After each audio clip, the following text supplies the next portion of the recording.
So guys, मेरे पिछली 2 videos में मैंने थोर के मोस्ट पावरफुल वर्जन र्यूनकिंग थोर की कंप्लीट स्टोरी के बारे में बताया था कि कैसे थोर ने अपनी दोनों आंखों और अपनी जिंदगी को सैक्रिफाइस करके एंशिएंट ड्यून्स का वो मैजिक, वो स्ट्रेंथ और वो नॉलेज हासिल किया, जिससे कि उसने एसगार्डियन गॉड्स के भी गॉड्स को हराकर रैग्नारोक की नेवर एंडिंग साइकिल को खत्म कर दिया। पर इसी के साथ हमने ये भी देखा कि अपनी फेट को डिस्ट्रॉय करने के कारण एसगार्ड, एंशिएंट ड्यून्स और वर्ल्ड ट्री सब कुछ डिस्ट्रॉय हो गया, सिर्फ थोर को छोड़कर, क्योंकि वो एंशिएंट ड्यून्स की वजह से एक लिविंग कॉस्मिक बीइंग की तरह बन चुका था, जिससे कि वो एक तरह से मरा नहीं, बस यूनिवर्स से एक होकर डीप स्लीप में चला गया। सो गाइस, इससे आगे की स्टोरी मैं पहले ही बना चुका हूँ, पर वहाँ पर मैंने ये नहीं बताया था कि कैसे थोर दोबारा से जिंदा होकर एक नया एसगार्ड अर्थ पर बनाता है। सो आज मैं आपको यही बताऊंगा कि कैसे थोर दोबारा से यूनिवर्सल वर्ल्ड से जिंदा होकर वापस लौटेगा। पर इससे पहले अगर आपने थोर के मोस्ट पावरफुल वर्जन र्यूनकिंग थोर की स्टोरी अभी तक नहीं देखी है तो उन वीडियोस का लिंक आपको डिस्क्रिप्शन में मिल जाएगा। सो आज की इस वीडियो के बाद आप उन्हें देख सकते हैं। तो चलिए अब बिना किसी देरी के आज की इस अमेजिंग वीडियो को शुरू करते हैं। सो गाइस, यूनिवर्स से एक होने के बाद थोर बिल्कुल अकेला था, क्योंकि उसके सारे लोग यानी सारे एसगार्डियंस मर चुके थे और अब ना उसके पास दोबारा लाइफ जीने की कोई इच्छा रही थी, ना ही कोई ऐसा गोल जो उसे अचीव करना था। सो इसीलिए उसने एंशिएंट ड्यून्स से हासिल हर पावर को छोड़ दिया और फिर वो पूरी तरह यूनिवर्स से एक होकर डीप स्लीप में चला गया। यहाँ तक कि एंशिएंट ड्यून्स की पावर छोड़ने के बाद अब उसे कुछ भी नजर नहीं आ रहा था। अब वो एक नॉर्मल एसगार्डियन गॉड की तरह यूनिवर्सल वर्ल्ड में अकेला फंसा था, बिना किसी रोशनी की किरण के जो उसे वहाँ से बाहर निकाल सके। फिर उसे सब कुछ एक ड्रीम की तरह लगने लगा। अपने एक इंसान और एक गॉड दोनों होने की वजह से कभी उसे लगता कि वो एक भयानक लड़ाई लड़ रहा है और कभी किसी को हॉस्पिटल में मरने से बचा रहा है। पर फिर उसे रियलाइज होता है कि वहाँ पर वही अकेला नहीं है, बल्कि उसका ह्यूमन होस्ट यानी डोनाल्ड ब्लेक भी उसी के साथ था। डोनाल्ड ब्लेक की सोल थोर को सम्मन करती है, उसे वॉइड से जगाती है और थोर बस यही कहता है कि किसने मुझे जगाने की हिम्मत की। इस पर ब्लेक कहता है, थोर क्या तुम्हें यहाँ पर इतना टाइम हो गया है कि तुम मुझे ही भूल जाओ, मेरी आवाज को ही भूल जाओ? ऐसा हो ही नहीं सकता। थोर हैरान था, क्योंकि ओडिन की स्पेल कुछ इस तरह थी कि जब से थोर डोनाल्ड ब्लेक की बॉडी में एंटर हुआ था तो ब्लेक को तो एग्जिस्ट ही नहीं करना चाहिए था। तो ब्लेक उसे कहता है, ओडिन तो चले गए पर फिर भी उनकी स्पेल तो काम करनी चाहिए थी। मैंने सच कहा ना थोर? पर थोर तुम एक बात नहीं जानते कि गॉड्स ये बात डिसाइड नहीं कर सकते कि हम मॉर्टल्स को एग्जिस्ट करना चाहिए कि नहीं, बल्कि हम एक गॉड की एग्जिस्टेंस को डिसाइड करते हैं। इसलिए तुम्हें कभी पता ही नहीं चला, पर हम दोनों एक ही हैं और तुम बहुत इम्पोर्टेंट हो थोर, क्योंकि अर्थ के लोगों को तुम्हारी अभी भी जरूरत है। तुम्हारा टाइम अभी खत्म नहीं हुआ है थोर। पर थोर दोबारा से वापस जाने के लिए मना करता है। तो ब्लेक उसे कहता है, तो फिर इसी वॉइड में रहो, अपनी लेगेसी और जो कुछ तुमने आज तक सेक्रीफाइस किया उसे बस एक झूठ बना दो। फिर ब्लेक थोर को अर्थ का फ्यूचर दिखाने लगता है और बताता है कि अगर तुम अर्थ पर वापस नहीं गए तो सभी लोग इसी तरह मर जाएंगे। क्या तुमने उन्हें प्रोटेक्ट करने की कसम नहीं खाई थी? क्या तुम अर्थ से प्यार नहीं करते?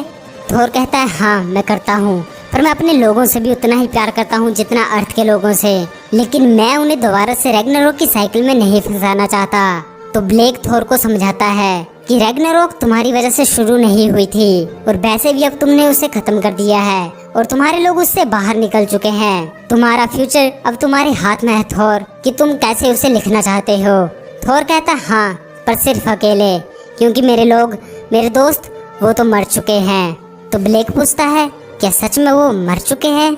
अगर तुम एक मॉर्टल से पूछोगे गॉड्स एग्जिस्ट करते हैं कि नहीं, तो तुम्हें एक ही जवाब मिलेगा, हाँ करते हैं। गॉड्स हर उस मॉर्टल की सोल, उसके माइंड और उसके हार्ट में जिंदा रहते हैं जिन्हें उन पर विश्वास होता है। तुम्हें बस उन्हें ढूंढने की जरूरत है। बाकी रही बात एसगार्ड की, तो जहाँ थोर वहाँ एसगार्ड, और बस इसी तरह थोर वापस जाने का मन बना लेता है। पर वॉइड के क्रीचर्स को थोर की ये बात पता चल जाती है और वो नहीं चाहते थोर वापस जाए। थोर को भी ये महसूस होने लगा था और वो ब्लेक को भी यही बात बताता है कि वॉइड के क्रीचर्स उसे यहाँ से नहीं निकलने देंगे। पर ब्लेक ये बात कहते हुए वहाँ से गायब हो जाता है कि थोर, अगर तुम में जीने की इच्छा होगी और तुम अर्थ और अपने लोगों से प्यार करते होगे तो तुम जरूर वापस आओगे। फिर तभी वॉइड के सारे क्रीचर्स थोर पर एक साथ अटैक कर देते हैं, उसे खाने लगते हैं, उसे नोचने लगते हैं ताकि वो वापस ना जा सके। और फिर थोर को उसका हैमर म्योनिर दिखता है, जिसे टच करते ही थोर फिर से गॉड ऑफ थंडर और सन ऑफ ओडिन बन जाता है और सारे क्रीचर्स उससे दूर भाग जाते हैं। फिर थोर म्योनिर की पावर को यूज करते हुए बस यही कहता है, I am Thor and I wish to live again. फिर तभी म्यूनिर अर्थ पर आ गिरता है और उसके साथ ही थोर भी। अब थोर एसगार्ड को दोबारा से बनाने की सोचने लगा, क्योंकि उसे पता था कि एसगार्ड को दोबारा से बनाना ही होगा। सो इसलिए वो अगले ही दिन नॉर्वे के एक वीरान इलाके में चला गया और वहाँ उसने एल्डर गोडेस गाया यानी मदर अर्थ का बेटा होने की वजह से ओडिन फोर्स की हेल्प लेकर पूरे के पूरे एसगार्ड को दोबारा से बना दिया। पर फिर भी थोर वहाँ अकेला ही था। एसगार्ड को बनाते टाइम ओडिन फोर्स की पावर पूरी अर्थ को दिख रही थी। पूरी अर्थ की नजर नॉर्वे पर थी, क्योंकि किसी ने भी ऐसा तूफान कभी नहीं देखा था। यहाँ तक कि लोकल पुलिस वाले भी ये सब देख रहे थे। फिर उन्हीं में से दो थोर के नए बने एसगार्ड में शिकायत लेकर आ जाते हैं कि मिस्टर थोर, आप इस तरह किसी की प्राइवेट प्रॉपर्टी पर कोई कंस्ट्रक्शन नहीं कर सकते। उस टाइम थोर किसी से भी बात करने के मूड में नहीं था, इसलिए वो ओडिन फोर्स से पूरे के पूरे एसगार्ड को ही ग्राउंड से ऊपर उठाकर हवा में ही रख देता है। फिर थोर कहता है, लो अब तो ये ग्राउंड पर नहीं है ना, अब तो कोई प्रॉब्लम नहीं होगी। जो टेक्निकली एक तरह से सही भी था, क्योंकि किसी की प्राइवेट प्रॉपर्टी के ग्राउंड पर कंस्ट्रक्शन नहीं की जा सकती। पर अब तो एसगार्ड हवा में था, इसलिए वो पुलिस वाले भी वहाँ से चले जाते हैं। फिर अगले दिन उस जमीन का मालिक पुलिस वालों के बताने पर थोर के पास आ गया और उसे कहता है कि चलो मान लिया आपका घर हवा में है, पर फिर भी ये मेरी प्रॉपर्टी में आता है मिस्टर थोर। अगर आप इसे खरीद लें तो मुझे कोई प्रॉब्लम नहीं होगी, पर कीमत मैं खुद डिसाइड करूंगा, क्योंकि मुझे पता है कि ये जगह आपके लिए बहुत इम्पोर्टेंट है। सो आज भी थोर किसी से भी बात करने के मूड में नहीं था, क्योंकि एसगार्ड में उसके अलावा कोई था ही नहीं। तो इसलिए वो उस जगह के मालिक को कहता है कि मेरे पीछे आओ, और एसगार्ड के खजाने को दिखाकर कहता है कि जितना सोना ले जाना चाहते हो उतना ले जाओ और फिर कभी मुड़कर वापस मत आना। जमीन का मालिक एसगार्ड के खजाने को देखकर बिल्कुल हैरान था और फिर वो अपने बेटे को कहने लगा, बेटा मुझे लगता है कि अब ये सब उठाने के लिए ट्रक ही लाना पड़ेगा।